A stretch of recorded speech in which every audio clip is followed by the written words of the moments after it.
The late winter wind carved through the valley like a blade, rattling the bare branches of ancient oaks that lined the approach to Thornwood Estate, and Lady Charlotte Ainsworth felt each gust as a whisper of warning against her gloved hands, her chest, her carefully composed face, pressed near the carriage window. The great house emerged from the grey afternoon like something conjured from stone and shadow, 3 stories of weathered granite, wings extending east and west, as though the building itself sought to embrace or imprison all who entered, windows dark and watching, chimneys exhaling thin threads of smoke into the colourless sky. Asterisk, "This is to be my home, asterisk," she thought, and the words felt foreign in her mind, a sentence pronounced rather than chosen, duty dressed in the language of destiny. She had known, of course, that her marriage to the Duke of Thornwood was a matter of arrangement, of families aligning interests as they had done for centuries, of her father's estate securing connection to Sebastian Thornwood's greater title and wealth. Yet some small, foolish corner of her heart had harboured hope that perhaps there might be something more than obligation waiting for her beyond these iron gates. The carriage wheels crunched over gravel, the sound sharp and final, and as the footman handed her down onto the drive, Charlotte lifted her chin and straightened her travelling cloak, willing herself to appear serene, dignified, ready. The massive oak doors opened, and there he stood, the Duke, her husband-to-be, tall and dark-haired, his features carved with the same severe beauty as his ancestral home, his grey eyes meeting hers for one brief, assessing moment before sliding away as though she were merely another piece of furniture being delivered to his household. "Lady Charlotte," he said, his voice low and without warmth, a perfunctory acknowledgment that required no response. "Your Grace," she replied, curtsying with practiced grace, and when she rose, he had already turned away, murmuring something to the butler about her rooms being prepared, about the ceremony scheduled for tomorrow, about matters of no consequence delivered in that same cold, distant tone. The wedding itself passed like a dream, experienced through frosted glass, the chapel filled with faces she barely knew, Sebastian's hand cold and impersonal as he slipped the ring onto her finger, his lips brushing her cheek in a kiss that held no more passion than a signature on a contract. The breakfast that followed, where he sat at the far end of the long table and spoke only when necessity demanded it. As evening descended and the last guests departed, Charlotte found herself alone in her chambers, the Duchess's chambers now, silk wallpaper and gilded mirrors surrounding her like beautiful, indifferent witnesses, and somewhere in the distant west wing she knew her husband had retreated to his study, placing doors and corridors and the vast cold space of their arrangement between them, and she wondered, as she unpinned her bridal veil with trembling fingers, whether she had just entered a marriage or a mausoleum, whether the man who could not meet her eyes would ever truly see her at all. Spring arrived at Thornwood with reluctant grace, the frost retreating from the gardens in slow surrender, crocuses pushing through the dark earth like small acts of defiance against the lingering cold, and Charlotte watched the transformation from her bedroom window each morning, wondering if the thaw outside would ever penetrate the walls of her marriage. She had determined, in those first weeks after the wedding, to fulfill her role as Duchess with all the dignity and competence expected of her station, and so she rose early each day, consulted with Mrs. Ashford, the housekeeper, about menus and household accounts, walked the gardens, making notes about plantings and repairs, reviewed the estate ledgers that Sebastian's steward brought to her with apologetic deference, and took her meals in the vast dining room where her solitary place-setting seemed to mock the dozens of empty chairs surrounding her. Sebastian remained a ghost in his own house, a presence she tracked through secondary evidence, his study door closed, his boots by the servants' entrance covered in mud from riding the estate borders, his untouched breakfast tray returned to the kitchen because he had left at dawn without eating, his voice heard distantly giving instructions to the land agent or the stable master. Always occupied, always elsewhere, always beyond her reach. Asterisk. This is my life now, asterisk, she told herself, as she directed the maids in airing out the morning room, as she wrote letters to her mother, assuring her that all was well, as she sat with needlework in the evening, with only the clocks ticking for company, and she tried to find satisfaction in duty, in the small improvements she was making to the household routines, in the respect she saw growing in the servants' eyes as they recognized her competence and gentle authority. Yet duty, she discovered, was cold comfort when one lay awake at night listening to the house settle and creak, knowing that somewhere in the distant west wing her husband sat in his study or slept in his bachelor's chambers, as separate from her as if they had never spoken vows at all, as if her presence at Thornwood were merely administrative rather than intimate, as if she were the Duchess in name only, and nothing more. She caught glimpses of him, sometimes crossing the entrance hall as she descended the stairs, his dark head bent over correspondence, his profile severe and beautiful in the lamplight, standing by the morning-room window staring out at the rain, his shoulders rigid with some tension she could not name, riding back from the tenant farms at dusk, his horse's hooves loud on the gravel, his face weary in a way that spoke of more than physical exhaustion. Once, in the 3rd week of her residence, he appeared at dinner, taking his place at the head of the table, while she sat in her customary seat halfway down its length, and the servants moved with silent efficiency through the courses, while the distance between them filled with all the words neither spoke. "The estate accounts are in excellent order," he said finally, his voice formal, his eyes on his wine glass rather than her face. "You have a talent for management." "Thank you, Your Grace," she replied, the title bitter on her tongue, a reminder that they were Duke and Duchess, not Sebastian and Charlotte, not husband and wife in any true sense. "I wish to be useful." "You are," he said, and something in his tone made her look up sharply, but his expression remained shuttered, unreadable. And after another moment of suffocating silence, he rose, bowed slightly, and left her alone with the remainder of her meal growing cold on fine china. And she understood then that spring had come to Thornwood, but not, it seemed, to her marriage, and she wondered, with an ache that settled deep in her chest, whether she would spend all her seasons here, as she had spent her winter waiting, hoping, and perpetually, achingly alone. The morning Charlotte decided to stop waiting for her marriage to begin, and instead build a life within its constraints. The sky hung low and grey with spring rain, and she stood in the estate office with maps of the tenant farms spread before her, her finger tracing the boundaries of lives that depended on Thornwood's prosperity, on her competence, on her willingness to care even when she herself felt uncared for. She would make the best of this, she resolved, with a fierce determination that surprised her with its strength. If Sebastian would not be her husband in truth, then she would be the best duchess these lands had ever known, would pour all her unspent affection and energy into the gardens and tenants and halls of this great cold house, until it reflected something of the warmth she carried within her, until she could look at herself in the mirror and see purpose rather than pity. The rose garden became her first project, that neglected quarter-acre behind the east wing, where her predecessor, Sebastian's mother, dead these 10 years, had once cultivated hundreds of varieties, now overgrown with weeds and wild vines, the trellises collapsing,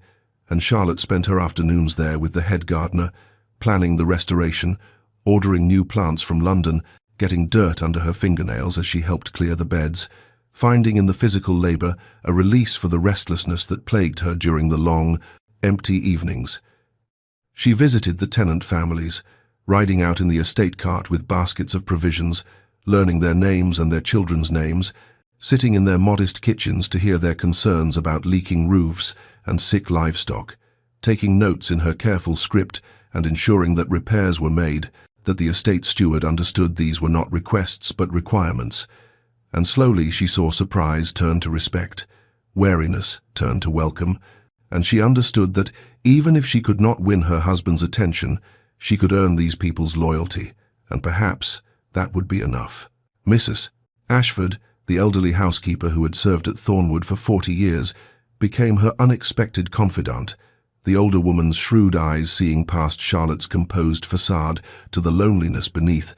and they took tea together in the housekeeper's sitting room, where Charlotte could drop her duchess's mask and simply be a young woman trying to understand her place in this vast, indifferent house. And Mrs. Ashford's dry wisdom and steady presence became an anchor in Charlotte's unmoored days. Sebastian noticed. She knew he did. She caught him once standing in the doorway of the morning room, watching her review household accounts with the butler, his expression unreadable before he turned away,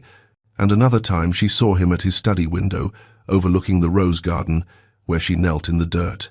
And though he never spoke of these observations, never acknowledged her efforts, the estate steward mentioned that His Grace had approved every improvement she requested without question, had even added funds to her household budget, and she understood that this was perhaps the only language he knew how to speak. This silent provision, this distant approval that felt like scraps thrown to a starving woman who had hoped for a feast. The day she planted the new roses, delicate pink climbers that would take years to establish. To bloom in their full glory, she knelt in the prepared bed and pressed each root ball into the earth with hands that trembled slightly, thinking that she might never see these flowers reach maturity, that she might not remain at Thornwood long enough to witness the fruit of her labor. Yet she planted them anyway because hope, she discovered, was not always about certainty but about the willingness to invest in a future that might never be yours. And as she patted the soil around the final plant, she felt the weight of her isolation settle over her like a cloak, the understanding that she was surrounded by people, servants, tenants, even the silent presence of her husband, yet remained profoundly, devastatingly alone, and she wondered whether a person could survive on purpose when what they truly craved was love, whether duty could sustain a heart that longed for something duty could never provide, whether the roses would bloom for a duchess who had everything except the one thing that mattered most. Summer descended upon Thornwood like a lover's embrace, transforming the estate into something almost magical. The gardens erupted in cascades of color, the fountains sang with crystal water, the very air seemed to shimmer with warmth and possibility, and Charlotte found herself moving through this beauty with an ache that had nothing to do with the season's heat and everything to do with the man who remained as distant as winter, even as June blazed around them. The garden party had been Mrs. Ashford's suggestion, a reminder that society expected the Duchess of Thornwood to fulfill certain obligations, and Charlotte had thrown herself into the preparations with the same determined energy she brought to all her duties. Overseeing the placement of tables on the south lawn, the arrangement of refreshments, the hiring of musicians, telling herself that this was simply another responsibility and not at all an attempt to draw Sebastian's attention, to make him see her as something more than the competent administrator of his household. The day arrived perfect and golden, and Charlotte stood in the receiving line wearing a gown of pale blue silk that brought out the color of her eyes, greeting the neighboring gentry with practiced grace, while remaining hyper-aware of Sebastian beside her, formally dressed, perfectly polite, present in body but absent in every way that mattered,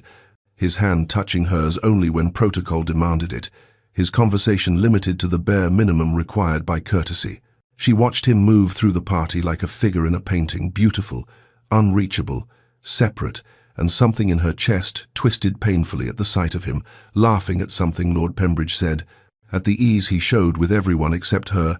at the realization that he was capable of warmth, but chose not to offer it in her direction.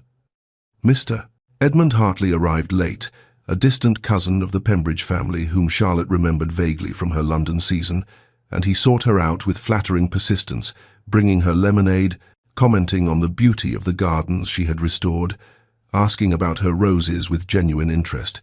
and Charlotte found herself responding with more animation than she had felt in weeks, grateful for this simple evidence that she was still visible, still interesting, still worthy of someone's attention. She did not notice Sebastian's gaze following her as she walked with Mr. Hartley through the rose garden, did not see the way his hand tightened on his glass when Hartley made her laugh, did not observe the muscle working in his jaw when Hartley bent close to examine a bloom she indicated, but Mrs. Ashford noticed, and the housekeeper's shrewd eyes moved between the Duke's barely contained tension and the Duchess's animated conversation with something like satisfaction mixed with concern. When Sebastian appeared suddenly at Charlotte's elbow, his voice cool as he suggested she attend to the other guests, Mr. Hartley graciously withdrew, but not before securing Charlotte's promise to correspond with him about botanical matters, and as she watched him go, Charlotte became aware of Sebastian's presence beside her with an intensity that made her skin prickle, made her breath catch, made her turn to find him staring not at the departing guest but at her, something indefinable flickering in his dark eyes before he shuttered it away. "You are needed by the refreshment tables," he said, his voice perfectly neutral, perfectly controlled, but there was something beneath it, something that made her pulse quicken even as frustration flared hot in her chest. "I am always needed somewhere, Your Grace," she replied, and she heard the bitterness in her own voice, saw his slight flinch before he turned away,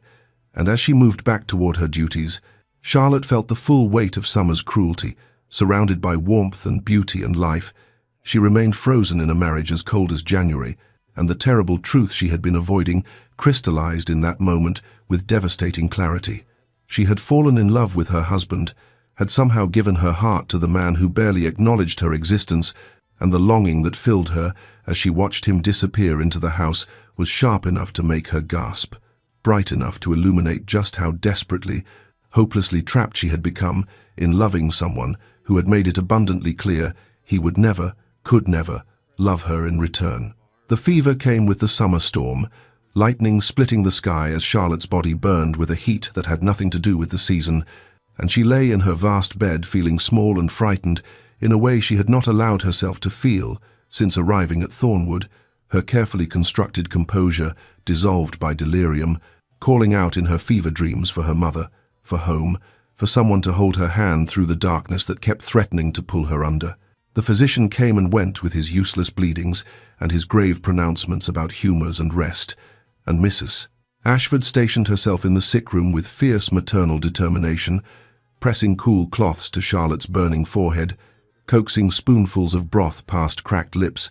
murmuring reassurances that Charlotte heard through the fog of fever as fragments of comfort in an ocean of confusion. Sebastian did not come, of course, he did not come, and yet Charlotte sensed his presence somehow, felt it like a change in air pressure, like the moment before lightning strikes, and in her more lucid moments, she thought she heard his voice in the corridor beyond her door, low and tense, demanding updates from the physician, though surely that was merely another fever dream, another manifestation of her desperate longing for something he had never offered and never would. 3 days the fever raged, and on the third night when it finally broke, Charlotte woke to find the room dark except for a single candle, Mrs. Ashford dozing in the chair beside her bed, and she felt hollowed out, fragile as spun glass, as though the illness had burned away everything except the essential core of herself, leaving her raw and exposed and strangely clear-sighted about the impossibility of her situation. Mrs. Ashford woke to find Charlotte watching her, and something in the older woman's expression relief, mixed with a curious satisfaction, made Charlotte ask in her hoarse, ruined voice whether anyone had inquired after her, and the housekeeper's response came carefully, too carefully. "His Grace has been most concerned, my lady,"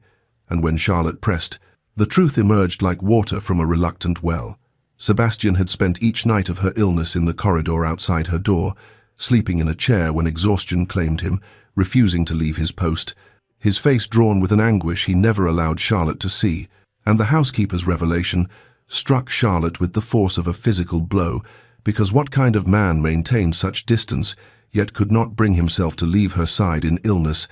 What kind of prison was this, where the walls were made not of stone, but of his inexplicable refusal to acknowledge what his actions so clearly demonstrated? When Charlotte was strong enough to leave her bed, she went to him, found him in his study amid the familiar fortress of ledgers and correspondence, and she stood in the doorway until he looked up, and she watched something flicker across his face, relief, fear, something unnamed, and quickly suppressed before his customary mask descended. "I am told you kept vigil outside my door," she said, and her voice was steadier than she felt, harder, because the fever had burned away her patience, along with everything else. "I am told you could not sleep while I was ill, yet you could not bring yourself to sit beside my bed, to offer comfort, to be present as a husband should be present." He stood, his hands gripping the edge of his desk, as though it were the only thing keeping him upright. "You were well attended by Mrs. Ashford and the physician," he said, and his voice was carefully neutral, but she saw the tension in his shoulders, the whiteness of his knuckles. "I would only have been in the way." "In the way," Charlotte repeated, and she laughed, a bitter sound that made him flinch. "You are my husband, Sebastian. Your place was at my side, and instead you lurked in corridors like a ghost haunting his own house." She moved closer, emboldened by weakness, by the clarity that comes from facing mortality even in its mildest form. "I need to understand, do you despise me? Is my presence so repellent that you cannot bear even to be in the same room? Because if that is the case, then tell me plainly, and I will release you from this burden." For a long moment he said nothing, and she watched something like agony move behind his eyes before he mastered it. "I do not despise you," he said, and his voice was rough, almost broken. "I have never despised you. "Then what?" she demanded, and she was horrified to feel tears threatening, weakness she could not afford. "What am I to you? Why did you marry me if you intended to treat me as nothing more than a competent housekeeper?" "You do not understand," he said, and he turned away from her, presenting his back as he always did when confronted with anything requiring emotional honesty. "You cannot understand." "Then make me understand," Charlotte said, but he remained silent, rigid, and after a moment she turned and left him standing among his carefully ordered papers, and as she walked back to her chambers through corridors that felt more like a mausoleum than a home, she understood with devastating certainty that something had shifted during her illness. The fever had burned away, her willingness to accept crumbs had crystallized her understanding that she deserved more than this half-life, and though she did not yet know what she would do with this knowledge, she felt it settling in her bones like a promise, like a threat, like the first whisper of transformation that would require far more courage than she had yet been called upon to demonstrate. Autumn arrived at Thornwood with the slow inevitability of transformation, the leaves turning gold and crimson as though the trees themselves were bleeding out the last warmth of summer, and Charlotte watched the season change from her bedroom window with something like recognition settling in her chest. She too was changing, hardening perhaps, or maybe simply accepting what she had spent months refusing to acknowledge, that this marriage would never be what she had hoped, that Sebastian would never be anything more than a distant stranger who shared her name but not her life, and it was time to consider what remained of her future if she stopped waiting for something that would never come. The letter arrived on a morning thick with mist, her mother's careful script on cream paper, suggesting with elaborate casualness that perhaps Charlotte might enjoy a visit home, that her old room remained exactly as she had left it, that the family missed her presence terribly, and though the words were gentle, Charlotte understood the subtext. Her family had heard rumors of her unhappy marriage, had perhaps even expected it given Sebastian's reputation, and were offering her an escape wrapped in the guise of a visit, a way to leave Thornwood without admitting defeat, to return to the safety of her childhood home and the possibility of a different life entirely. She sat with the letter in her hands for a long time, watching the mist curl through the gardens she had restored, the roses she had planted now heavy with autumn blooms, and she felt pulled in two directions, the stubborn part of her that refused to admit failure, that had invested so much hope and effort into making Thornwood beautiful, and the exhausted part that whispered she had given enough, tried enough, suffered enough in loving a man who could not or would not love her in return. That afternoon she sought out Mrs. Ashford in the housekeeper's sitting room, needing to speak the possibility aloud to make it real, and the older woman listened with her characteristic quiet attention as Charlotte explained about the letter, about her family's invitation, about the terrible temptation to simply leave and never return to this beautiful prison where she had slowly been suffocating beneath the weight of Sebastian's determined indifference. "I do not know if I can continue this way," Charlotte said, and her voice broke on the words, months of accumulated pain finally finding expression. "I have tried everything, been patient beyond measure, and he remains as distant as the day I arrived. Perhaps it would be better for both of us if I simply admitted this was a mistake and returned home." Mrs. Ashford reached across and took Charlotte's hand, her grip warm and firm. "You must do what is best for your own heart, my lady," she said gently. "No one would fault you for choosing your own happiness." They did not hear Sebastian pass in the corridor beyond, did not see him freeze at the sound of Charlotte's voice discussing departure, did not observe the way his hand pressed against the wall as though he needed support, the color draining from his face as he stood there listening to his wife plan to leave him, and for the first time since Charlotte had arrived at Thornwood, Sebastian felt something crack in the carefully constructed fortress around his heart. Not the slow erosion he had been fighting for months, but a sudden, devastating fracture because the possibility of her absence, of Thornwood without her presence, of his life returning to the empty existence he had maintained before she arrived, struck him with a terror so profound it made him understand with shocking clarity that he had been lying to himself, that his distance had been protection not against caring, but against the magnitude of how much he already cared. And as he stood frozen in that corridor, listening to her speak of leaving, Sebastian was forced to confront what he had spent months denying, that somewhere between her arrival and this autumn morning she had become essential, that the thought of losing her was unbearable, and that the walls he had built to protect himself had instead become the very thing that would destroy him, because she was going to leave, and it would be entirely his fault, and he did not know if he possessed the courage necessary to prevent it, or if pride and fear would claim one more victim in the long history of Thornwood's cursed, cold-hearted dukes. Mrs. Ashford found Charlotte in the library the next morning, sitting among the leather-bound volumes that Sebastian had collected over generations, and the older woman carried with her the weight of decision in her expression,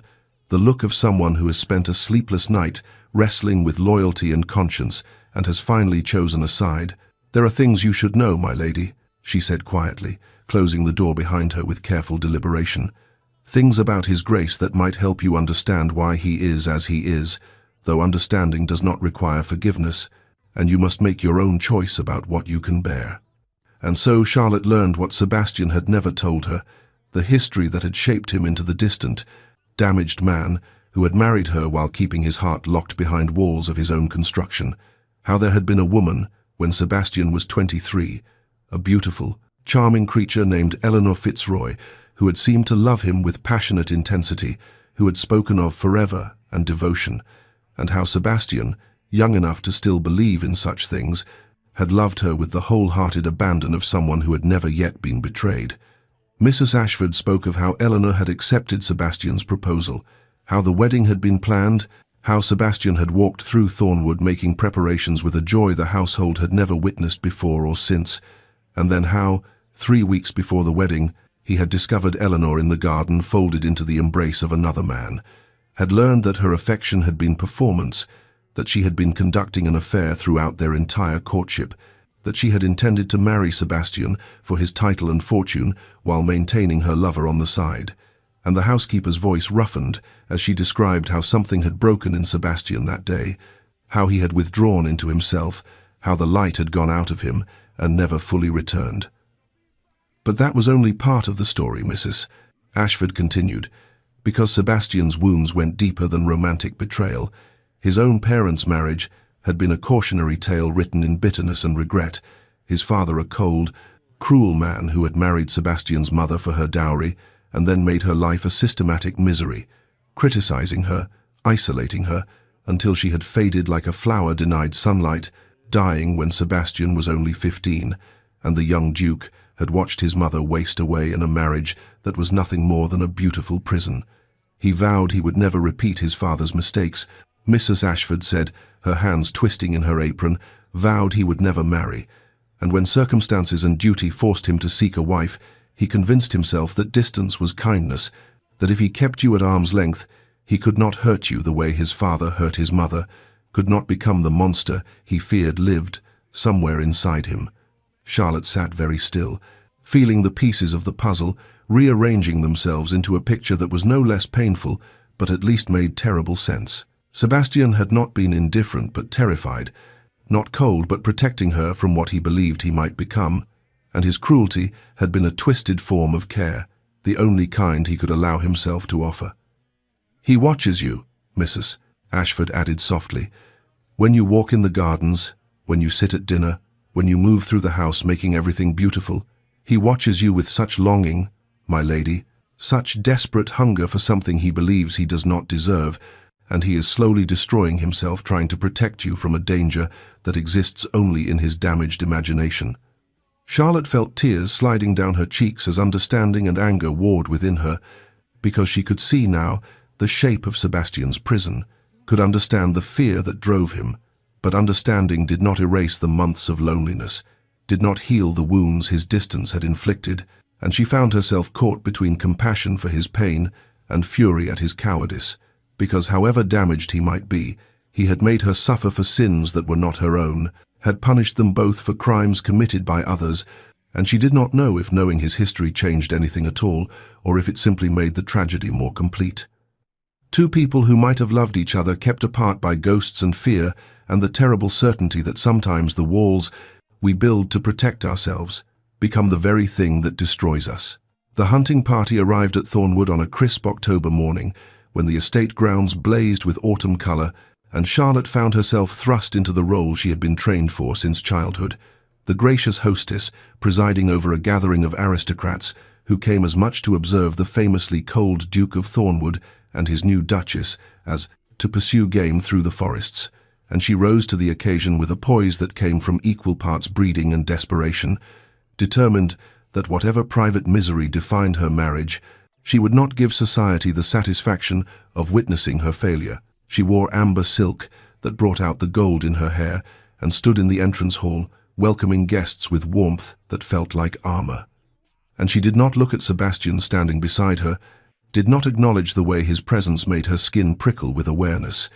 did not let herself hope that the formal touch of his hand at her elbow meant anything more than propriety demanded. The guests arrived in a flurry of carriages and servants and luggage, filling Thornwood's empty rooms with noise and life,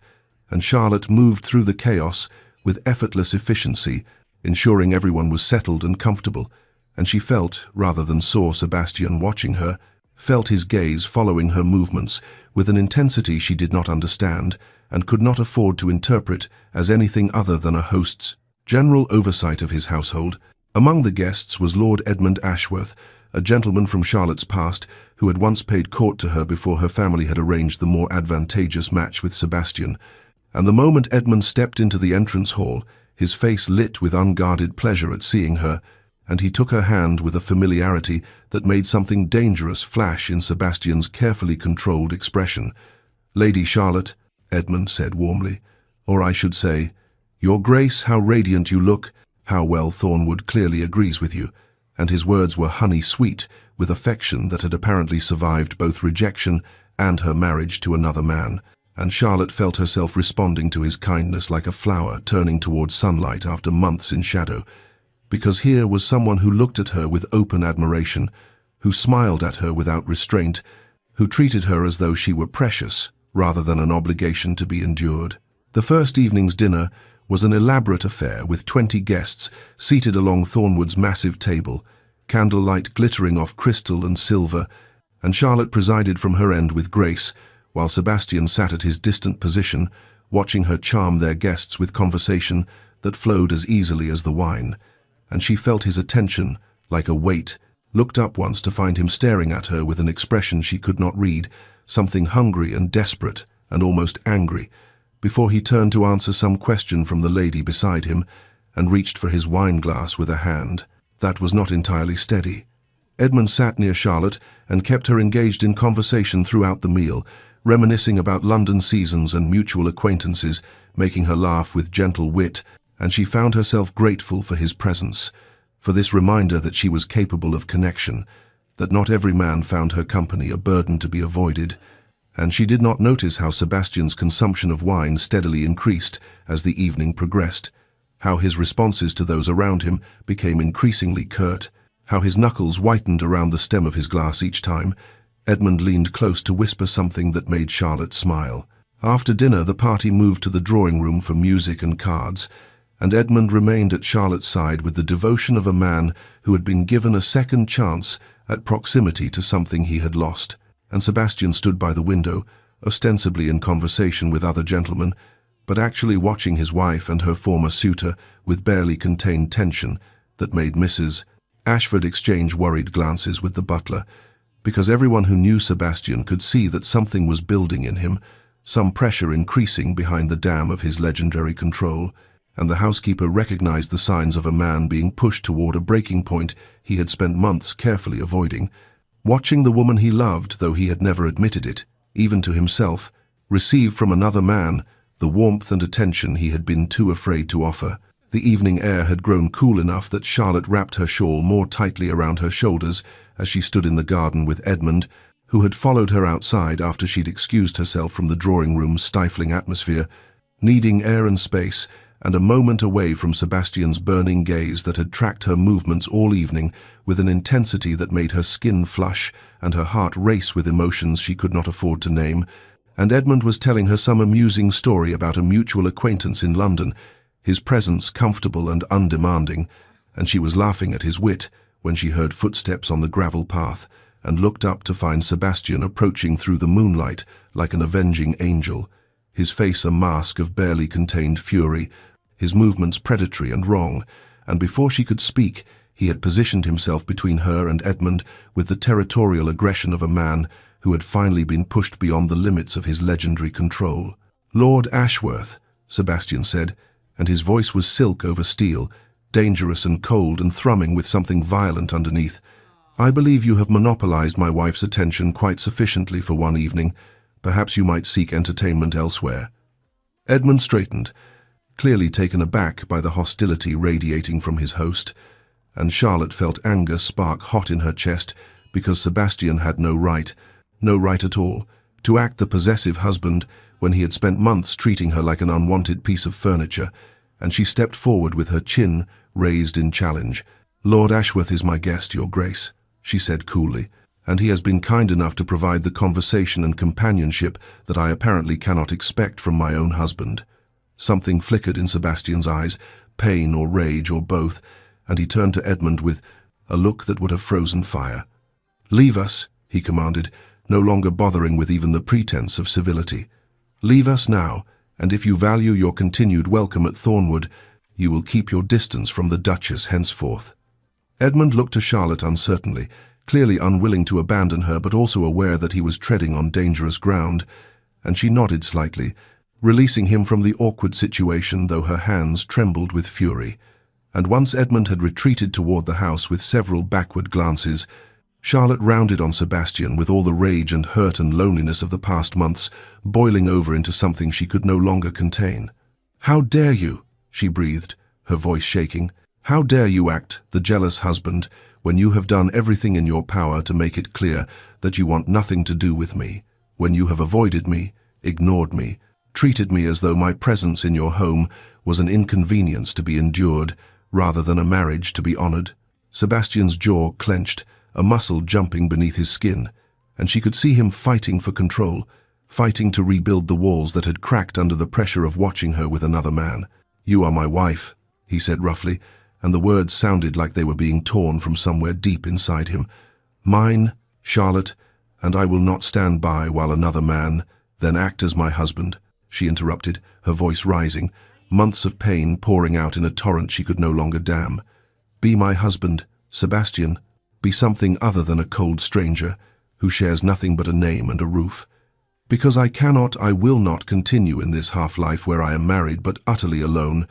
where I watch you from across empty rooms and wonder what crime I committed that made you hate me so thoroughly." "I don't hate you," he said, and his voice cracked on the words, and for a moment she saw something raw and desperate in his face before he turned away, his shoulders rigid with tension, and when he spoke again his voice was carefully controlled, emptied of emotion, the walls rebuilt. "I don't hate you, Charlotte, but I cannot. This conversation is pointless." And he walked away, left her standing in the moonlight with tears streaming down her face and her hands clenched so tightly her nails drew blood from her palms, and she realized they were both shaking, both destroyed, both trapped in a marriage that was slowly killing them one silent day at a time. The first snow fell 3 days after the confrontation in the garden, arriving early even for the North Country, and Charlotte stood at her chamber window, watching the white flakes settle over Thornwood's grounds like a shroud, transforming the estate back into the cold, forbidding fortress it had been when she first arrived, and she thought how fitting it was that winter should return now, how appropriate that the season of death and dormancy should mirror the final death of whatever fragile hope she had still harbored for her marriage, because after that night in the garden when Sebastian had walked away from her again, leaving her with half confessions and no answers, she had finally accepted what she should have known from the beginning, that some things were too broken to mend, that some walls were built too high to scale, that some men were too damaged to risk loving. She had written to her mother the morning after the hunting party ended, after the guests had departed and Thornwood had returned to its customary silence, a careful letter that revealed nothing of her devastation but mentioned how she missed her family and wondered if she might visit for the new year, and her mother's response had arrived within the week, warm and understanding. In that way mothers have of reading what is not written, suggesting that Charlotte come home for Christmas and stay as long as she wished, and Charlotte had held that letter like a lifeline while she made her decision, while she acknowledged that leaving would be admitting defeat, but staying would be accepting a living death, and she chose survival over pride, chose life over the slow starvation of her spirit that continuing at Thornwood would demand. She began her preparations in secret, instructing her maid Mary to pack her belongings gradually so as not to attract notice, sorting through her possessions and deciding what belonged to the Duchess of Thornwood and what belonged to Charlotte Ainsworth, for she was becoming Charlotte Ainsworth again in her mind, shedding the identity that had never quite fit, the role she had tried so desperately to fill for a man who did not want her filling it, and she moved through her days with careful composure, maintaining the routines and responsibilities of Mistress of Thornwood, while knowing each action might be among her last in this place that had never become home. Sebastian had disappeared even more thoroughly than before, and the staff whispered that he spent his days riding through the snow-covered estate until his horse was exhausted and his nights in his study, with only brandy for company. And Mrs. Ashford came to Charlotte's sitting room one grey afternoon, with concern etched deep in her weathered face, and said,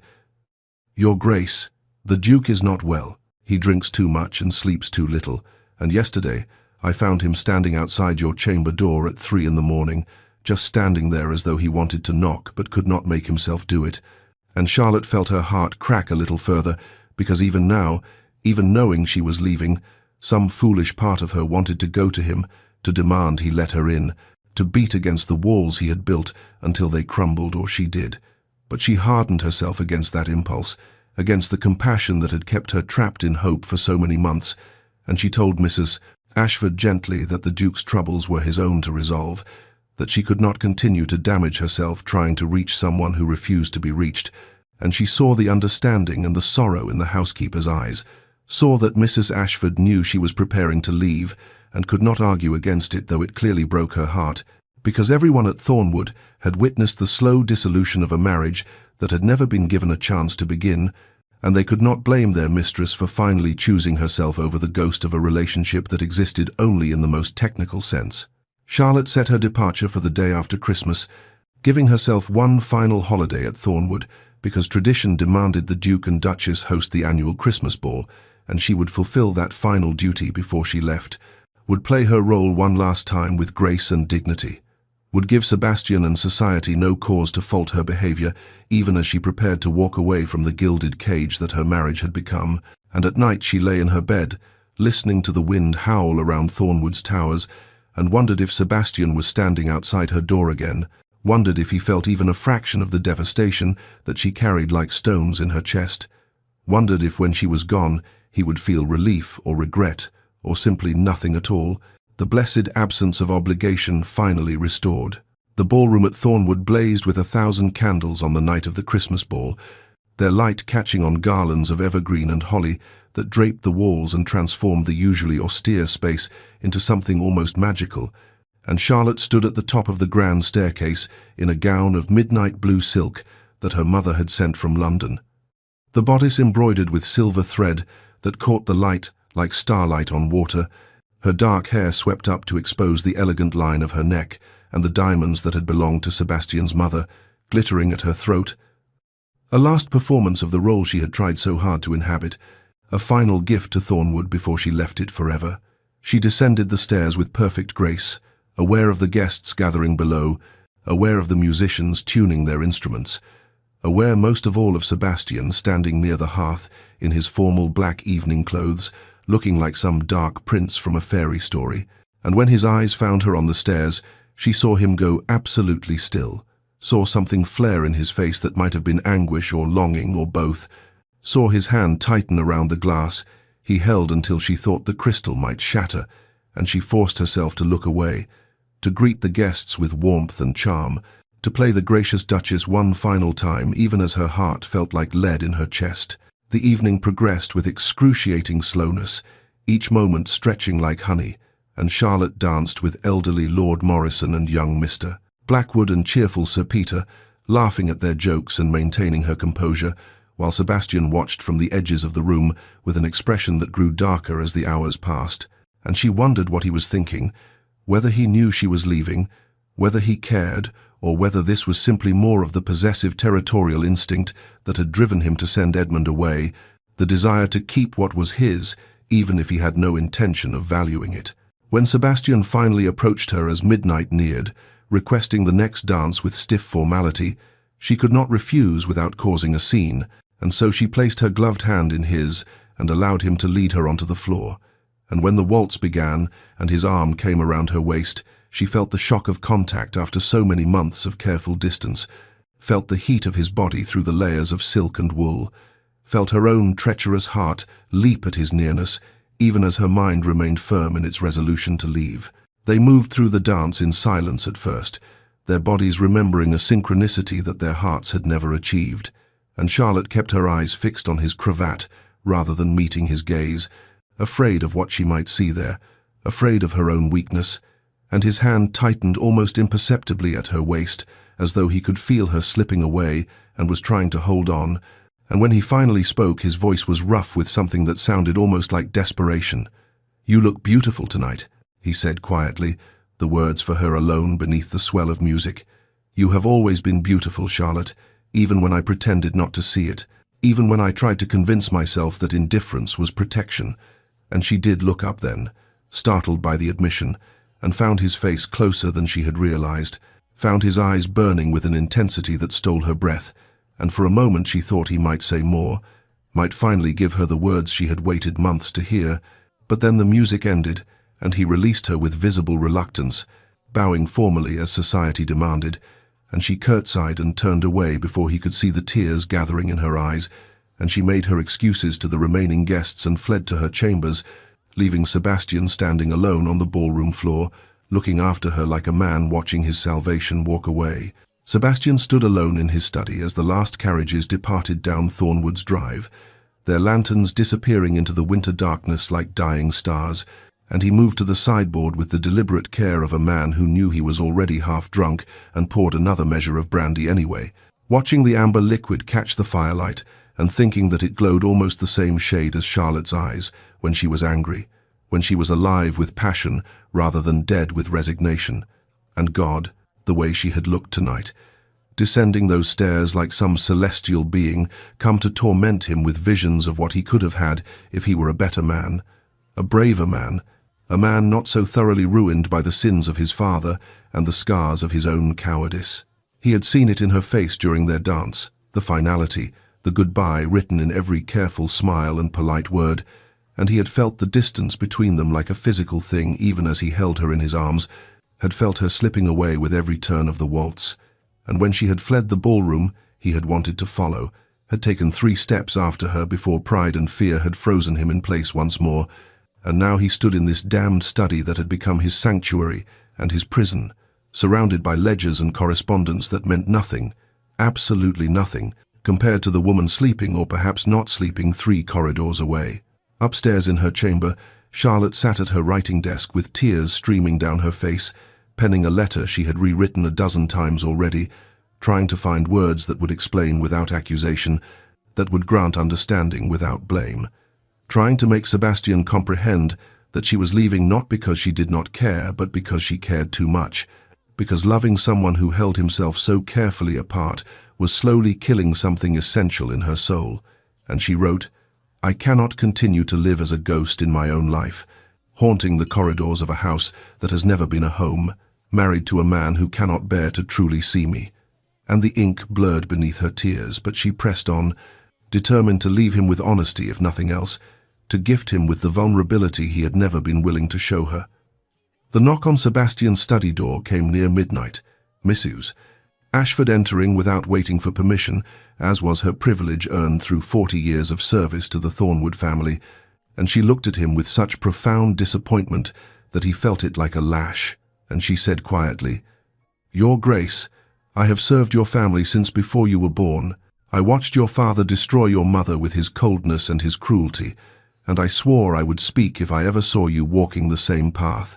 And so I am speaking now. The Duchess is leaving. She has already packed her belongings, and if you let her go, you will spend the rest of your life in this study, drinking yourself to death and regretting that you inherited your father's cowardice along with his title." Sebastian's glass stopped halfway to his lips, the words hitting him like physical blows, and he wanted to deny it, wanted to rage at the presumption. But Mrs. Ashford's eyes were too knowing, too sad, and instead he found himself saying hoarsely, I am protecting her from becoming my mother, from being trapped with a man who will only disappoint her. And, Mrs. Ashford shook her head slowly and replied, No, Your Grace. You are protecting yourself from the possibility of being hurt again, and in doing so you have guaranteed the very outcome you feared most. You have created the cold, loveless marriage your parents endured, and your wife is doing what your mother never had the courage to do. She is choosing to save herself rather than slowly wither away in the frost of your indifference. The housekeeper departed then, leaving Sebastian alone with truths he could no longer avoid, and he crossed to his desk and pulled open the locked drawer where he kept his father's journal, that terrible chronicle of a marriage destroyed by pride and fear and the inability to be vulnerable, and he read the final entry dated just before his father's death. I loved her. I loved Margaret from the first moment, but I could never make myself say it, could never risk giving her that power over me, and now she is gone, and I am left with nothing but regret and the knowledge that I destroyed the only thing worth having because I was too much a coward to fight for it. Sebastian closed the journal with shaking hands, seeing himself reflected in those bitter words with terrible clarity, recognizing that he was indeed becoming his father, that in his determination to avoid his father's mistakes, he had walked directly into them, that the walls he had built to protect himself had simply created another version of the same tragedy, and the recognition broke something open in his chest, some calcified mass of fear and pride that had been hardening around his heart for years,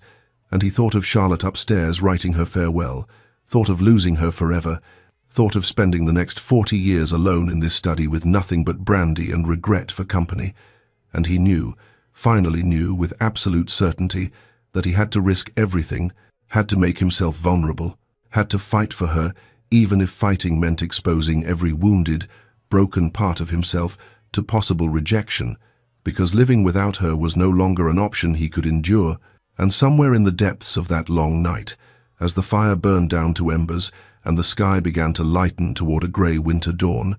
Sebastian made his decision, and it was not courage exactly that drove him, but rather the greater fear that silence would cost him more than speech ever could. And he rose from his chair with the determination of a man preparing for battle,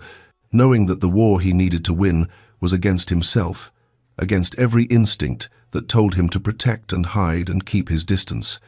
And he went to find the keys to every door in Thornwood,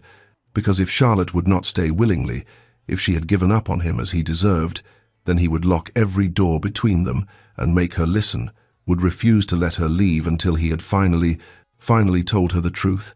even if that truth damned him, even if vulnerability destroyed him, because he had already tried pride and distance and self-protection, and they had brought him nothing but this desperate, desolate moment when everything he wanted was preparing to walk away. Charlotte woke with the grey winter dawn to find her trunks already packed, her farewell letter sealed and addressed, the weight of her decision settled like stones in her chest, and she rose and dressed in her traveling clothes with hands that trembled only slightly, telling herself that she was choosing survival rather than accepting defeat, that there was no shame in walking away from a marriage that existed only on paper, that she had tried everything humanly possible to reach the man who bore her name but refused her heart, and she moved through her morning ablutions with mechanical precision, each gesture a small act of will against the part of her that whispered she should stay, should try harder, should wait longer. But she had waited through 4 seasons already, and nothing had changed except the depth of her loneliness. And so when she reached for the door handle of her chamber at 7:30, with her gloves on and her resolve firmly in place, the discovery that the door would not open came as such a shock that for a moment she simply stood there pulling uselessly at the handle, thinking perhaps it had stuck or swollen with the winter damp, until she heard the scrape of a key in the lock from the outside, and understanding dawned with the cold clarity of winter light. "Charlotte," came Sebastian's voice through the heavy oak, rough and sleep-deprived and utterly determined. "We must talk." And she stepped back from the door as though it had burned her, anger and disbelief flooding through her in equal measure,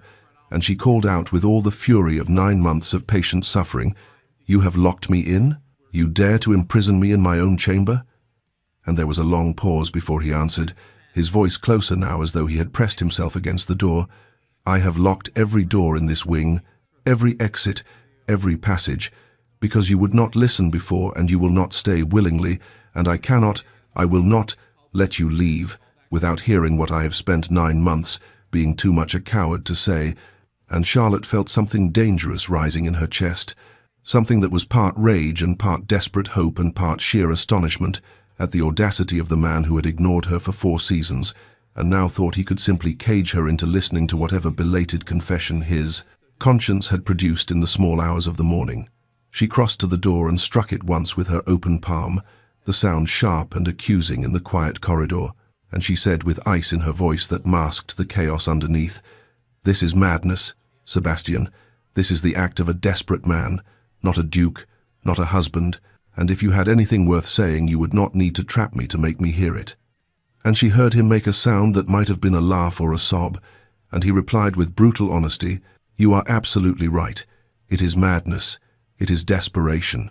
It is the final act of a man who has already lost everything that matters through his own damned pride and fear. And I know I have no right to ask you to listen, no right to keep you here, no right to any consideration whatsoever after the way I have treated you. But Charlotte, I am asking anyway. I am begging, and I will stand outside this door for as long as it takes. I will camp in this corridor until you grant me an audience, because I will not lose you without a fight.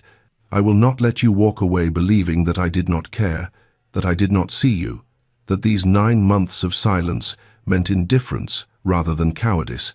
and you can rage at me through this door and curse my name and tell me you hate me. But you will hear the truth first, even if the truth damns me forever in your eyes, even if it changes nothing, because you deserve at least that much. You deserve to know that you were never invisible, never unwanted, never anything less than extraordinary, and my failure to show you that is the greatest regret of my miserable existence." Charlotte stood frozen on her side of the locked door, her hand still resting against the oak where she had struck it, and she felt something shifting inside her chest, some glacier of frozen hope beginning to crack and splinter, because in 9 months of marriage, Sebastian had never spoken to her with such raw desperation, had never revealed even a fraction of the emotion that now poured through the barrier between them, like water through a failing dam, and she closed her eyes and pressed her forehead against the door and said quietly,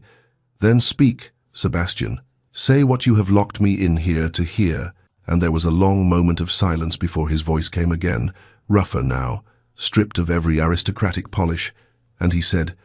"I loved you from the first month, Charlotte. I loved you when you stood in the morning room, arguing with the housekeeper about which curtains to replace. When you walked the gardens in April with mud on your hem because you had been helping the gardeners plant the roses. When you sat across from me at dinner, making polite conversation about absolutely nothing, while I wanted to tell you everything and could not make myself speak. I loved you, and it terrified me, because the last time I allowed myself to love someone, she used it as a weapon. She took my young heart and destroyed it systematically for sport, and before that I watched my father love my mother with a desperate possessiveness that turned toxic and killed them both slowly over decades, and I swore I would never be that vulnerable again, would never give anyone that kind of power over me, would never repeat the mistakes that seemed to run in my blood like a hereditary disease, and so I held myself apart from you, even though every moment of distance was agony, even though I noticed everything, the way you bite your lower lip when you are concentrating, the way you hum while you arrange flowers, the way your entire face transforms when you smile genuinely, rather than performing the social pleasantries expected of a duchess. And I treasured every small glimpse of you while simultaneously building higher walls to keep you out, telling myself I was protecting us both when in truth I was simply being a coward, choosing the certainty of loneliness over the risk of heartbreak. And Charlotte, I watched you wither over these months. I saw the light dim in your eyes and the hope fade from your expression, and I told myself it was necessary, that distance was kindness, that you would be safer with a cold husband than a vulnerable one. But last night when you descended those stairs in that gown looking like every dream I had denied myself, when we danced, and I held you in my arms and felt you already gone from me, already resigned to leaving, I understood finally that I had created exactly what I feared most. I had built my father's marriage, cold and lonely, and slowly killing us both. And Mrs. Ashford came to me after you left, and she said I was choosing my father's cowardice, and she was right. God help me, she was right. And I sat in my study reading his journal, where he confessed that he loved my mother, but could never say it. that fear and pride destroyed the only thing worth having, and I saw myself in those bitter regrets with such clarity that I could no longer hide from what I had become. And so I am here, Charlotte, standing outside your door and risking everything, telling you that I love you desperately and have loved you almost from the beginning, that every moment of silence was a lie I told to protect my coward's heart, that you have been seen and wanted and cherished even when I was too damaged and afraid to show you, and I know this confession changes nothing. I know that locking you in here is unconscionable, and that 9 months of coldness cannot be erased by one morning's desperate honesty. But I needed you to know, I needed you to understand that my cruelty came from fear rather than indifference, that you were never lacking, never insufficient, never anything but extraordinary, and if you still choose to leave after hearing this, then I will unlock these doors and let you go. But Charlotte, I am begging you to stay. I am begging for a chance to be the husband I should have been from the first, to love you openly rather than in terrified silence, to build something real rather than hiding behind the excuse of protection, and I know I have no right to ask for your trust after shattering it so thoroughly, but I am asking anyway because the alternative is losing you, and I have discovered that I am more afraid of that than I am of vulnerability, more afraid of your absence than of your potential to hurt me. And so here I am, finally, completely exposed and waiting for your judgment, waiting to learn whether my confession has come too late, whether 9 months of distance has killed whatever hope you might have harbored, whether you can ever forgive a man who loved you but lacked the courage to show it until the moment you prepared to walk away. Charlotte stood on her side of the door with tears streaming down her face, her hand pressed flat against the wood as though she could feel his presence through it, and she heard in his words every lonely dinner she had endured, every silent breakfast, every moment she had glimpsed something in his expression before he shuttered it away, and she understood suddenly that she had not been alone in her suffering, that he had been equally imprisoned by the walls he built, and she said with her voice breaking, "Then open the door. Sebastian, if you truly mean these words, then open this door and face me." And there was a terrible pause before he replied hoarsely, "I cannot, not yet, because if I open it now you will leave out of anger at being caged, and I will not blame you, but I will lose you, and so I am keeping it locked until you promise to stay, until you tell me there is still some chance for us, until you say that my confession has not come so late that your heart has turned entirely to stone against me. And I know this makes me a monster. I know I am manipulating you through imprisonment when I should be winning you through worthiness. But Charlotte, I am not a good man. I have never been a good man. I am my father's son with all the damage that implies,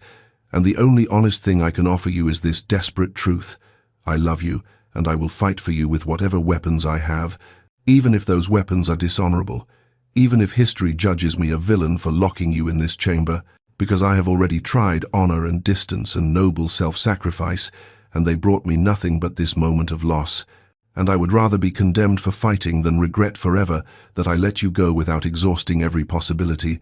without making you understand that you are leaving a man who loves you rather than one who does not care." Charlotte stood with her back pressed against the locked door, her mind churning through everything Sebastian had confessed, and she felt the anger warring with something more dangerous understanding, perhaps, or recognition of a pain that mirrored her own, and she closed her eyes and thought about the audacity of a man who had ignored her for 9 months, now demanding her promise through a locked door, who had wounded her daily through silence and distance, and now expected forgiveness because he had finally found the courage to speak.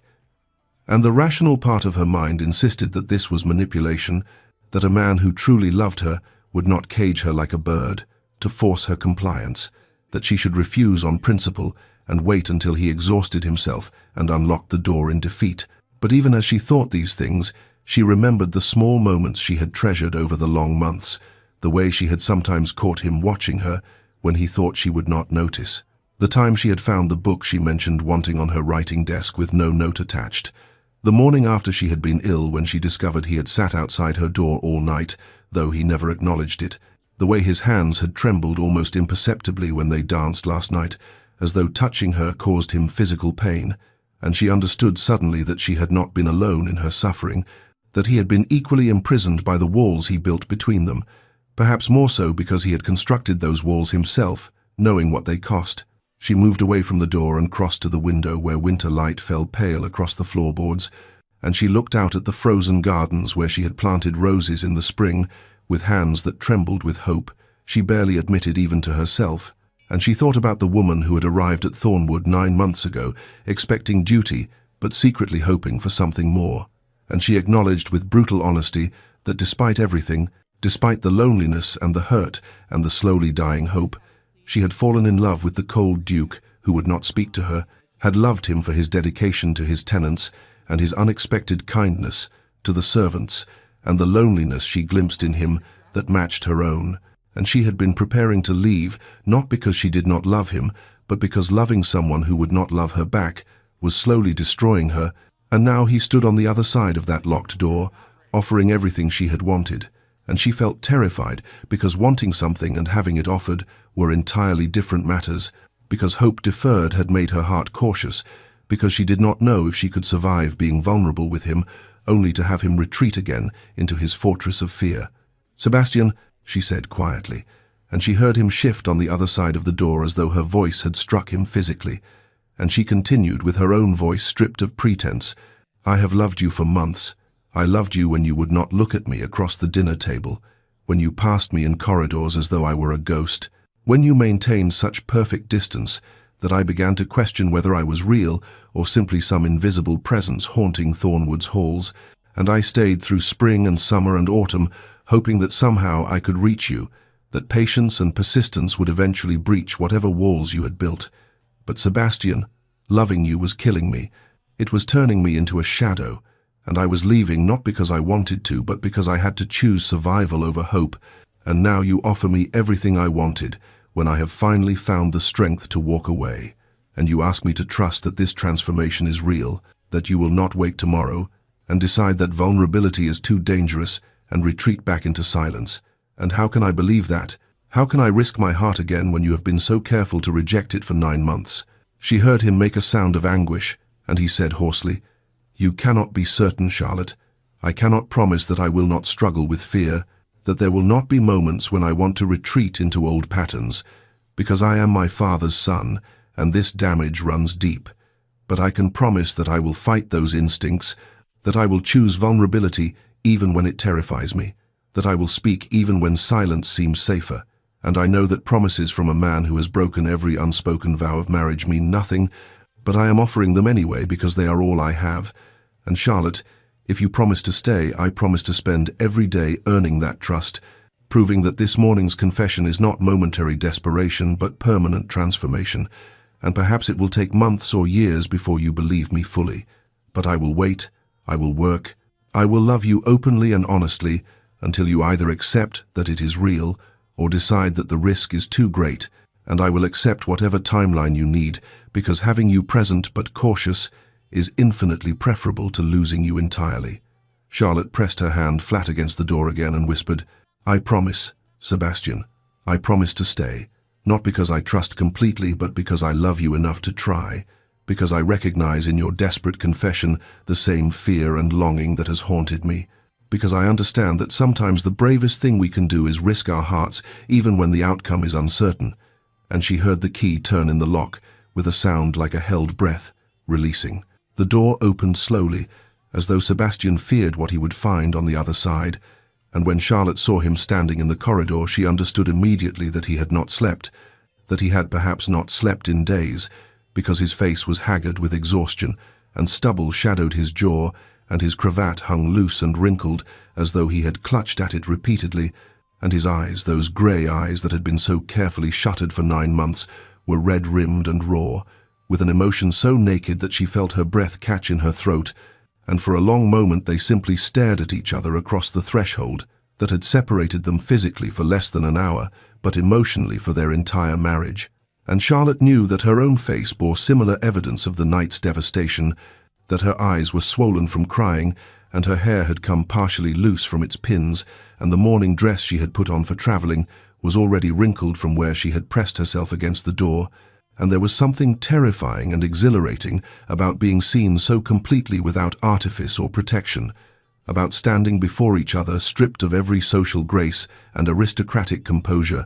And Sebastian took one hesitant step forward, and then stopped, as though uncertain whether he had permission to enter her space. This man who owned the entire estate and could command anything within it, but who now waited for invitation like a supplicant. And Charlotte felt something crack open inside her chest, some final wall crumbling, because his restraint in this moment, after the desperation of locking her in, spoke more clearly than any words about his genuine remorse. And she took a step toward him, and then another, and she saw his hands trembling at his sides, saw him clench them into fists as though to control the tremor. And when she was close enough to touch him, she raised her hand slowly and placed it against his chest where she could feel his heart hammering beneath her palm.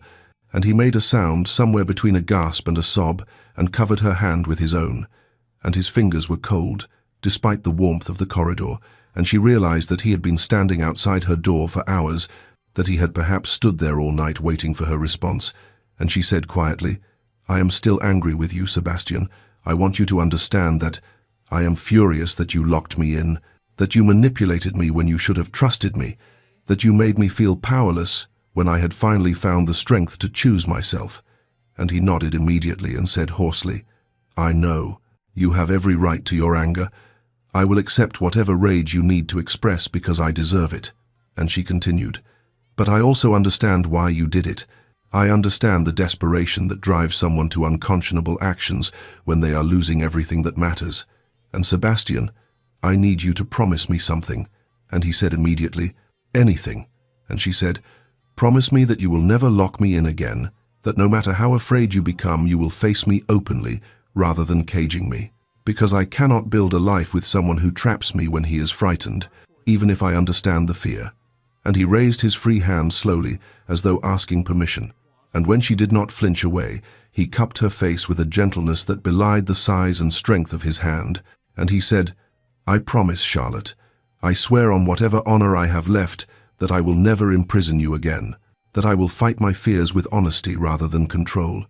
And she searched his face and saw sincerity written in every exhausted line, and she whispered, "Then I forgive you, not completely, not yet, but enough to begin, enough to try." And he closed his eyes, and a tear escaped down his cheek, and she reached up and brushed it away with her thumb, and he said brokenly, "I am sorry, I am so profoundly sorry for every moment of pain I caused you, for every silence, for every time I walked past you in corridors pretending you did not exist when you were all I could think about, for wasting 9 months when we could have been learning each other. And Charlotte, I know that saying I am sorry changes nothing. I know I must prove it through action and time, but I needed you to hear it." And she said, "I know, I do hear it." And then, after a pause, she asked with her voice barely audible, "Can you forgive me for planning to leave without telling you, for deciding you were unreachable without giving you the chance to prove otherwise?" And he shook his head immediately and said,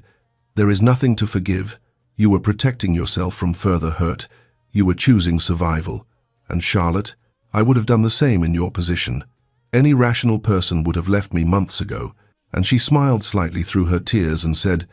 "Then perhaps we are both irrational." And he returned her smile with such tentative hope that it made her heart ache. And he said quietly, "May I kiss you, Charlotte? Truly kiss you, not the perfunctory touch we shared at our wedding, but something real." And she nodded and rose slightly on her toes, and his arms came around her with careful reverence, as though she was something precious and breakable, and when his lips met hers it was gentle at first, questioning, and then as she responded, the kiss deepened into something that held 9 months of longing and loneliness and love that had been denied expression, and Charlotte felt herself melting against him, felt her body recognizing what her mind had known for months, that this man was her husband, in truth, now, and not merely in law, that they were finally beginning the marriage that should have started the day they spoke their vows. And when they finally broke apart, they were both breathing heavily, and Sebastian rested his forehead against hers and whispered, "Ask me again, in a year." And she understood that he was repeating her earlier words, accepting the timeline she needed, acknowledging that forgiveness and trust must be earned through sustained action rather than granted immediately. And she said softly, "I will. And Sebastian, I hope your answer will be yes." The weeks that followed the locked door passed with a tentative quality, as though both Charlotte and Sebastian were learning a new language together,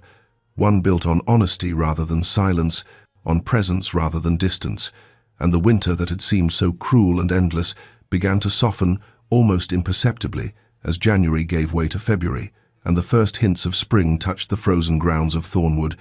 and Charlotte found herself navigating this strange new marriage with equal parts hope and caution, watching Sebastian carefully for signs that he might retreat back into old patterns, while simultaneously trying to open herself to the vulnerability that genuine partnership required. They began taking breakfast together, a small change that nevertheless felt monumental after 9 months of separate meals, and at first the mornings were marked by awkward silences and careful politeness, but gradually Sebastian began to share his plans for the day, asking Charlotte's opinion on estate matters with genuine interest rather than perfunctory courtesy, and she found herself telling him about the household decisions she faced, the improvements she wanted to make, the concerns Mrs. Ashford had raised about the tenant cottages, and these mundane conversations felt more intimate than any grand romantic gesture, because they represented the daily choosing of partnership over isolation. Sebastian was learning, Charlotte observed, to fight his instinct toward withdrawal, and she could see the effort it cost him when something troubled him, and instead of disappearing into his study for hours, he would seek her out and say with visible difficulty, "I find myself disturbed by the news from London,"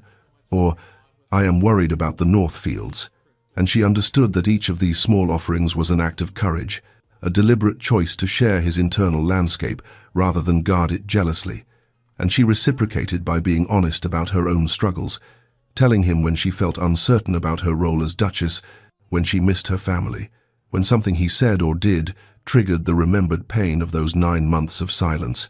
and he would listen with such focused attention that she knew he was cataloguing every word, determined not to wound her inadvertently through carelessness. They walked together in the afternoons when weather permitted, following the same paths Charlotte had traversed alone for months.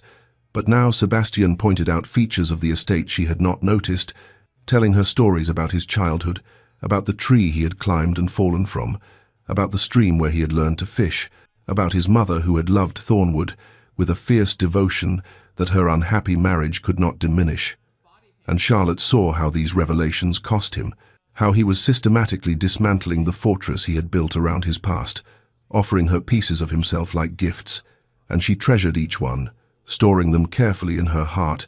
understanding that trust was being built incrementally through these accumulated moments of vulnerability. The physical dimension of their marriage developed slowly, with a gentleness that surprised Charlotte, given the intensity of that first kiss. But Sebastian seemed determined not to rush her,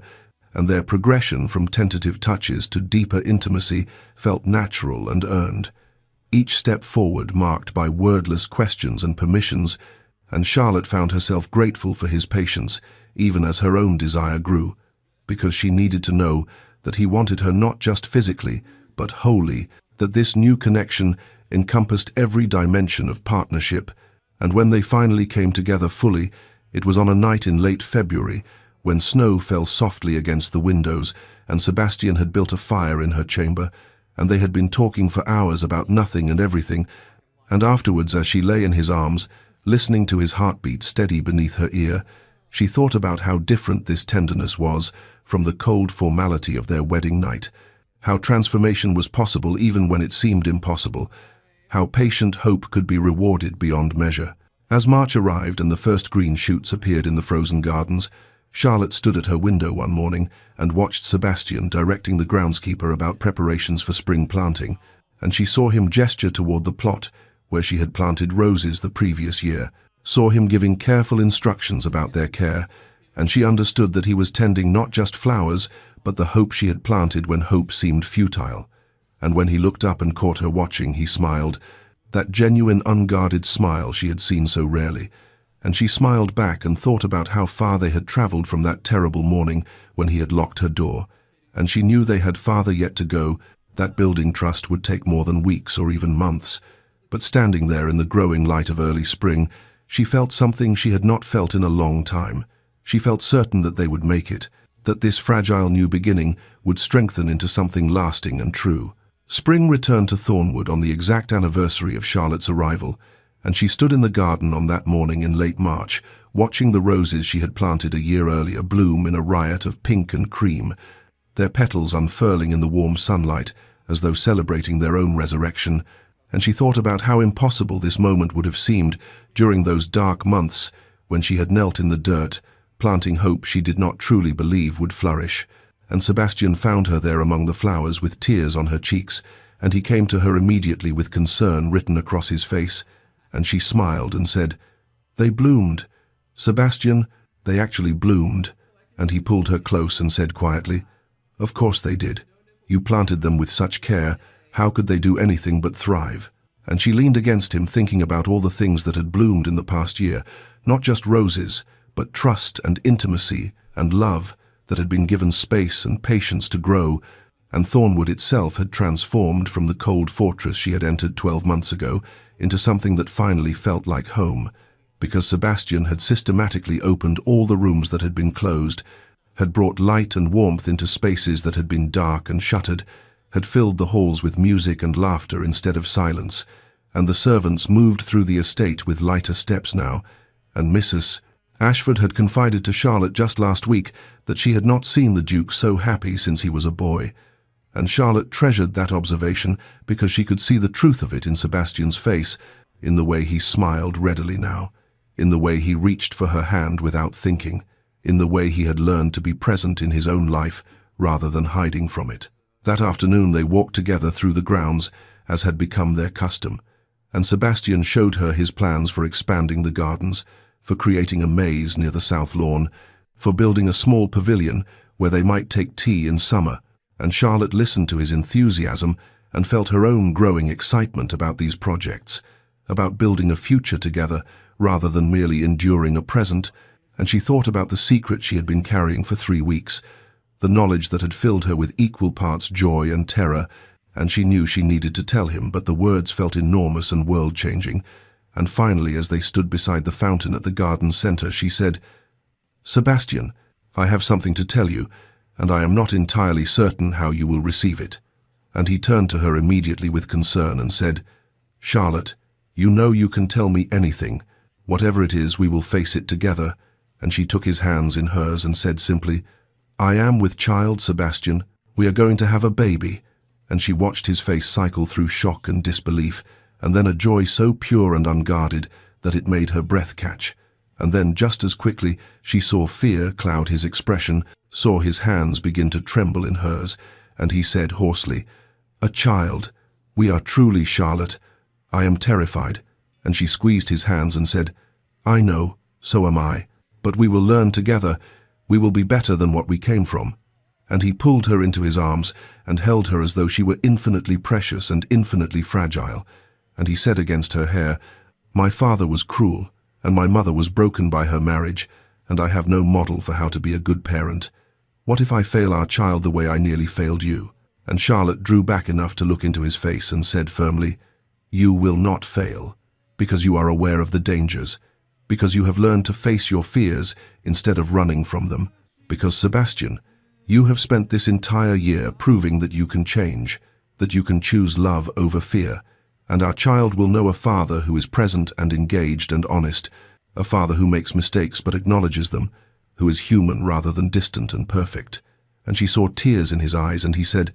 "How did I become so fortunate as to have you, Charlotte? How did I nearly throw away the greatest gift I have ever been given?" And she smiled and said, "You locked me in until I agreed to stay, remember?" And he laughed through his tears and said, "My worst moment and my best decision." And she said, "Come, I want to do something." And she led him to the small chapel on the estate grounds, the same chapel where they had spoken their vows a year ago in that cold, formal ceremony, and she said, "I want to renew our vows, Sebastian, not with witnesses and society watching, but just the two of us, speaking promises we actually mean this time, promises about the marriage we are building rather than the arrangement we were given." And he nodded immediately, and they stood before the simple altar holding hands, and Sebastian said, "I vow to be honest with you, even when honesty is difficult, to share my fears rather than hide them, to be present in our life together, to never again lock doors between us, to be a true partner and husband, to love you and our child with everything I am." And Charlotte said with her voice thick with emotion,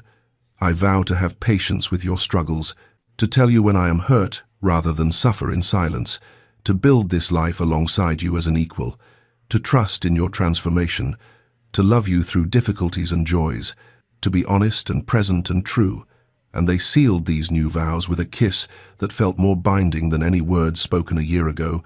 And when they emerged from the chapel into the golden afternoon light, Charlotte felt as though they had finally, truly, married each other, that everything before this moment had been prologue, and now their real story was beginning. 5 years had passed since that December morning, when Sebastian had locked Charlotte's door in desperate determination not to lose her,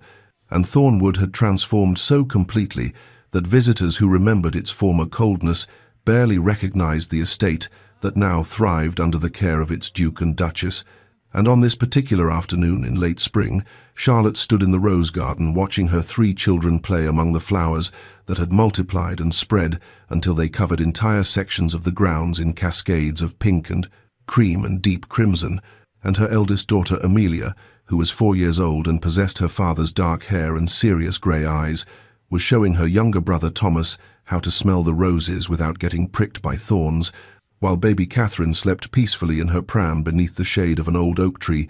and Charlotte felt her heart swell with a contentment so profound it sometimes frightened her because she remembered too well what it felt like to live without hope, to move through days marked only by loneliness and duty, and she knew that every moment of this happiness had been earned through patience and courage and the willingness to be vulnerable, even when vulnerability felt dangerous. She heard footsteps on the gravel path and turned to see Sebastian approaching, with his jacket discarded and his shirt sleeves rolled up, looking nothing like the cold, distant Duke who had barely acknowledged her existence 6 years ago, and everything like the man he had become through deliberate daily choices to be present and engaged and honest. And Amelia spotted him immediately and ran toward him shouting, "Papa!" with such joy that Charlotte saw Sebastian's face transform with that unguarded smile she had learned to treasure, and he scooped their daughter up and spun her around, while Thomas toddled over demanding equal attention, and Sebastian managed to lift both children at once, making them shriek with laughter. And Charlotte watched this scene, thinking about how terrified Sebastian had been when she first told him she was pregnant, how he had confessed his fear of repeating his father's mistakes, and how he had proven through 5 years of devoted fatherhood that awareness of our wounds could prevent us from inflicting them on others, that we were not doomed to repeat the patterns we inherited, that love and intentionality could break even the strongest curses. Sebastian set the children down and sent them back to their play before coming to stand beside Charlotte, and he slipped his arm around her waist in a gesture so natural and automatic that she knew he was not even conscious of doing it. And he said, "I was in the library looking over the accounts and I could hear their laughter all the way from here, and I thought about how silent this house used to be, how I used silence as a weapon and a shield, and I had to come find you all, had to be part of this noise and chaos and life." And Charlotte leaned against him and said, "Do you ever regret it, Sebastian, the loss of your ordered, quiet existence?" And he laughed and said, "Every single day, I thank God that you did not leave that morning, that I found the courage to lock those doors, even though it was possibly the most manipulative thing I have ever done, because, Charlotte, you saved me from a life that was not really living. You and these children have given me everything I did not know I needed." And she turned in his arms to face him and said, "We saved each other, I think, because I was willing to settle for duty and obligation. I was prepared to live a half-life, and you forced both of us to demand more, to fight for something real." And he kissed her forehead and said, "I still apologize too much, according to you." And she smiled and said, "You do. But I have learned that it comes from genuine remorse about those 9 months, and I cannot fault you for that, even though I have forgiven you 1,000 times over." And they stood together watching their children play in the garden that Charlotte had created through hope and determination. And Sebastian said quietly, "Sometimes I dream that I am back in that version of myself, cold and distant and alone, and I wake up terrified that this is the dream, that I will discover none of this is real, and then I hear you breathing beside me or one of the children calls out, and I remember that this is real, that I get to keep this, that every day I am given another chance to choose love over fear." And Charlotte squeezed his hand and said, "You have not chosen fear in 5 years. Sebastian, at some point you must forgive yourself and accept that you have become someone new." And he nodded, though she knew this remained his greatest struggle, this belief that his transformation was fragile and temporary, that the cold Duke still lurked beneath the surface, waiting to re-emerge. But she had learned that healing was not linear, that old wounds ached longest, and she had patience enough for both of them. As the sun began its descent toward the horizon, painting the sky in shades of gold and rose, Sebastian called the children over, and they walked as a family back toward the house, and Charlotte looked up at Thornwood's grey stone facade and remembered arriving here 6 years ago, seeing only coldness and duty,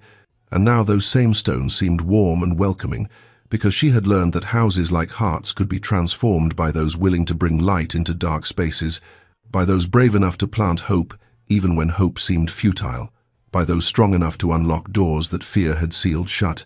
And as they entered the great hall with its windows thrown open to the spring evening, and flowers on every surface, and the sound of children's laughter echoing off ancient walls, Charlotte thought about all the seasons that had passed, 4 seasons of silence and sorrow, and 5 years of seasons filled with love and growth, and the daily choosing of partnership over isolation. And she knew that whatever challenges lay ahead, they would face them together, that the fortress had been transformed into a home, that the cold Duke had become a devoted husband and father, that the lonely Duchess had become a woman who knew her own strength and worth, and that their story, which had begun so bleakly, had become something beautiful through patience and courage, and the willingness to fight for love, even when love seemed impossible. Dear listener, you have journeyed with me through this story of Charlotte and Sebastian, through 4 seasons of silence and sorrow followed by years of hard-won happiness, and perhaps you have recognized something of yourself in their struggles. Perhaps you have known what it feels like to love someone who has built walls so high you cannot see over them, or perhaps you have been the one constructing those walls, believing that distance equals safety, that isolation protects against pain. And I tell you their story, not as a fairy tale where love conquers all through magic or fate, but as a testament to the truth that transformation requires patience and courage, and the willingness to be vulnerable, even when vulnerability feels like standing naked in a storm. Because Sebastian's walls were not built from cruelty, but from fear, from wounds inflicted long before Charlotte arrived at Thornwood's gates. And how many of us push away the very things we most desperately want, because we have learned that wanting leads to loss, that opening our hearts invites inevitable betrayal, that it is safer to feel nothing than to risk feeling everything? Charlotte could have left that December morning, could have walked away from a marriage that had brought her 9 months of loneliness and pain, and no one would have blamed her for choosing self-preservation over hope. But she stayed, not because Sebastian locked her door, though that desperate act finally broke through both their defenses, but because she recognized in his desperation the mirror of her own longing, because she understood that his coldness was armor rather than truth, because she had the courage to believe that people can change when given reason and space and patience to do so. And is that not what love requires of us in its deepest form? Not the easy passion of early romance, but the sustained choice to see the wounded person beneath the defensive behaviors, to extend grace while also maintaining our own dignity, to fight for connection while respecting that healing cannot be rushed.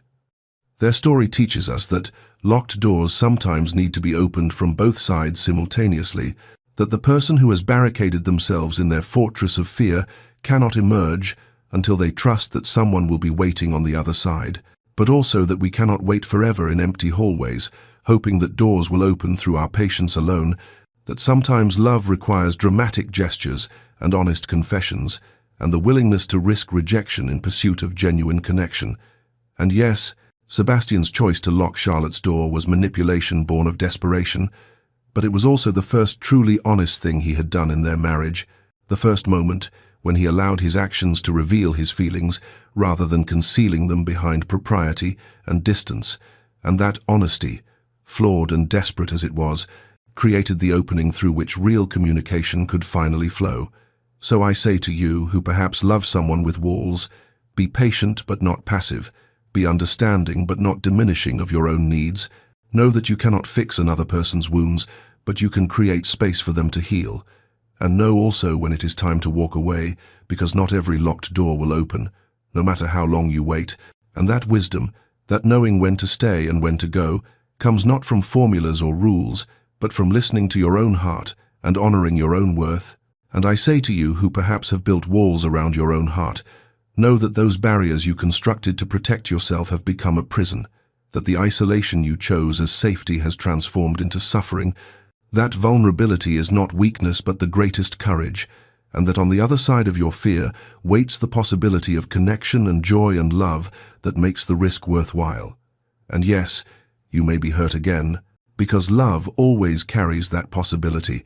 but you will certainly suffer if you choose isolation, so you must decide which pain you are willing to bear, the pain of potential loss or the pain of certain loneliness. May you find the courage to unlock the doors behind which you hide. May you extend patience to those still learning to open their own. May you plant roses even when you cannot see their blooming. May you trust that seasons change and hearts heal, and that transformation, though slow and difficult, is always possible for those brave enough to choose it. And may you know the particular joy of watching someone become who they were always meant to be when fear no longer dictates their choices. And may you rest well, dear listener, in the knowledge that your own story is still being written and that it is never too late to choose vulnerability over safety, connection over isolation, love over fear.